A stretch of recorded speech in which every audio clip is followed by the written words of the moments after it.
जयराम माँ तो थोड़ा लिख तो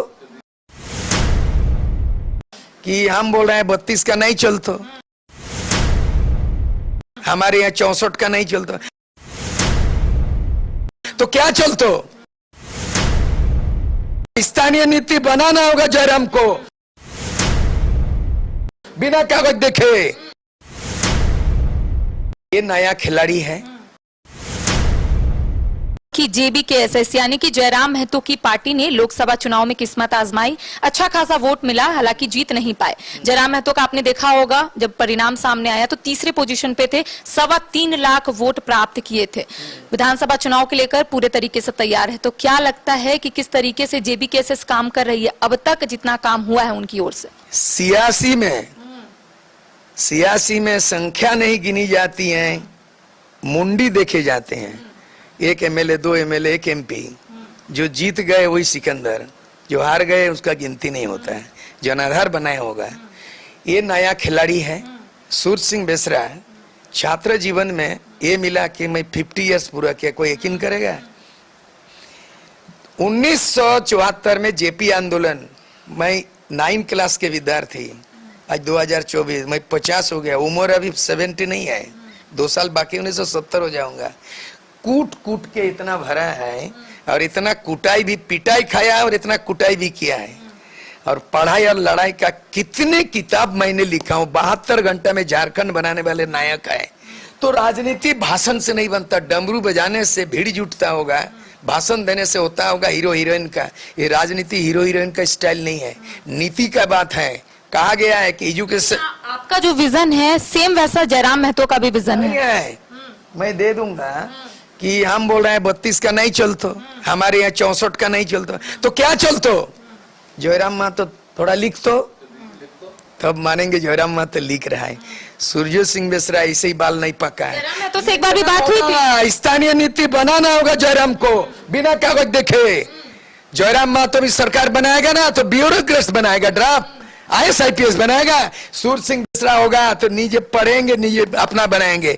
मैं आरक्षण नीति, हाईकोर्ट सुप्रीम कोर्ट का कागज हटा दीजिए, दे दीजिए 1 घंटा, मैं 1 दिन में सारा नीति बन। जयराम को बनना पड़े, समय लगे, 1 दिन में नेता नहीं बनता है। आपका कहना था, बहुत दिन पहले मेरी जब आपसे बात हुई थी तो आपका कहना था युवाओं की लंबी फौज आप तैयार कर रहे हैं। वो नौजवानों को मैंने 5 साल तक ट्रेनिंग किया, विधायी का पाठशाला चला। जब परीक्षा लिया तो 99% फेल। CNTET क्या है किसी ने नहीं बता पाया, पढ़ाया। भारत का संविधान में किस आर्टिकल में अलग राज्य बनेगा नहीं जाना। भारत का किस संविधान में विधायक को अपना मातृभाषा में सदन में बोलना होता है नहीं जाना। शपथ ग्रहण आर्टिकल कितना में होता नहीं जाना। तो आप ये सब नहीं तो नेता कैसे बनेंगे? लेकिन ये सब तो जयराम महतो को पता है, तो आपके नहीं पता है। CRPC नहीं पता है, IPC नहीं पता है। IPC मैंने Indian panel code, Surya Singh Besra को पता है। हमारा कहना है कि आजसू का जो लड़ाई हुआ 72 घंटा, इसमें हमारे doctor Ramdayal Munda vice chancellor थे, 9 भाषा के विद्वान डॉक्टर BP केसरी थे, वैसा उनके साथ नहीं है। ये खुद ही एक आदमी नेता है, नहीं चलेगा। Collective thinking, collective decision and collective leadership, सबको लेके चलो। जय झारखंड बोलो, सबको लेके चलो। यहाँ पे 28 सीट है रिजर्व सीट आदिवासी, कहाँ है उनका? यहाँ पे 9 सीट है दलित, कहाँ है उसका? मुस्लिम 10 तो चाहिए, कहाँ है? महिला नेत्री 10 तो कहाँ है? और वो भी मैं कागज कलम दे दूंगा, बोला कि 1932 का चल तो थोड़ा 1 लाइन लिखो, नहीं तैयार किया है। तो इसीलिए वो उभरता हुआ स्पीकर है, भाषण देता है, ठीक है, लेकिन वो 1 मैन शो। भाषण आपको कैसा लगता है? नहीं, 1 मैन शो है। उससे बढ़िया भाषण मैं देता था उस समय, 50 साल पहले। उनका उम्र थोड़ी 50 साल है, मेरा तो 70 है। स्पीच देता था तो गवर्नर आके पटना से छात्र श्री का उपाधि दिया। और मैं JNU, तो JNU गया था, वीर भारत तलवार रीडर था, मेरा स्पीच किताब में छपा हुआ है उन दिनों में। तो भाषण दे के कोई बोल करके हो जाएगा। मैं बोल दूंगा मेरे बेटी हार्वर्ड से इकोनॉमिक्स है, मैं भजाते रहूंगा, कभी नाम नहीं लिया। मेरी बेटी हार्वर्ड इकोनॉमिस्ट है, doctor Amartya Sen, economy Nobel मिला, नोबेल प्राइज वर्ल्ड लेवल में नोबेल मिलता है इकोनॉमी, वो गुरु है। मेरी बेटी कभी नहीं बोला ये पढ़ाओ पढ़ा। हमारे खानदान, मेरे बच्चे वो लेवल का है, इसलिए लोग बच्चे हैं। सीखना पड़ेगा और इनको सबको ले चलना पड़ेगा। आदिवासी, मूलवासी, भेदभाव, इसको गाली दो, उसको उधर मोड़ लेंगे, नोचोड़ लेंगे, वो नहीं चलेगा। ये भोजपुरी नहीं चलतो और आरी बारी भी नहीं चलतो। यहाँ पे 1932 तो रिजेक्ट हो गया है। जयराम को इंटरव्यू कीजिए तो 1932 जब नहीं चलतो तो क्या चलतो? बोला एक किताब पढ़ लीजिए बेसरा का, इसमें चलतो। इसमें क्या है बिहार में, इसमें आंध्र प्रदेश में क्या है, नागालैंड में क्या है, सुप्रीम कोर्ट क्या है, संविधान क्या है, इस तरह नीति बना चुका हूं। तो आप इसको नहीं पढ़ोगे। उनको हम स्वागत करेंगे अगर जेपीपी के साथ गठबंधन के लिए आएंगे, दरवाजा खुला है। मतलब गठबंधन के लिए अगर वो सोचेंगे तो दरवाजा खोल दिए हैं। बिल्कुल बिल्कुल, उनको गुरु का जरूरत है, मार्गदर्शन। गुरु कौन बनेगा आप?